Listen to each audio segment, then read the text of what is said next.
జగన్మోహన్ రెడ్డి ఎప్పుడు మీటింగ్ పెట్టినా ఏదో ఒక మీమ్స్ గురవుతూ ఉంటాడండి. మీమ్సా, తెలుగు తక్కువ వ్యవహారాలు చేస్తాడనేది కూడా అర్థం కాదు.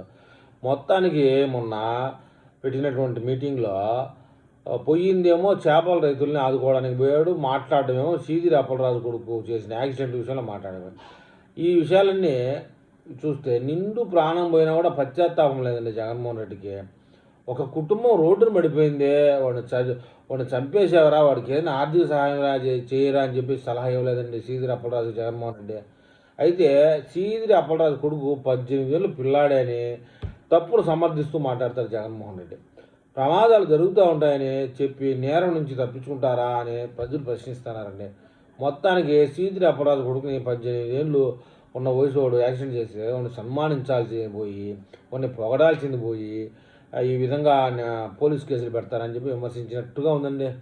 మొత్తానికి బాధిత కుటుంబాన్ని ప్రలోభపెట్టి సాక్ష్యాలను తారుమారు చేసి తప్పించుకోవాలని అది అసాధ్యం మన రాష్ట్రంలో ప్రస్తుతానికి. ఎందుకంటే చంద్రబాబు నాయుడు పాలన ఉన్నంత వరకు ఇలాంటి విషయాల్లో తప్పించుకోవడం అసాధ్యం రా నాయన అని చెప్పేసి అంటే జగన్మోహన్ రెడ్డికి, సీదిరి అప్పలరాజుకి, వాడి కొడుక్కి హితో పలుకుతున్నారండి.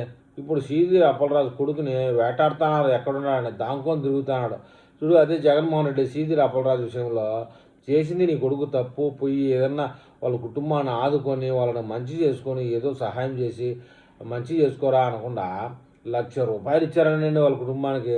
ఆ 1,00,000 ఏం చేసుకోవాలో ఆ కుటుంబం దిక్కు తెలియక తలకాయ పట్టుకోవాలి. అది ₹1,00,000 అంట.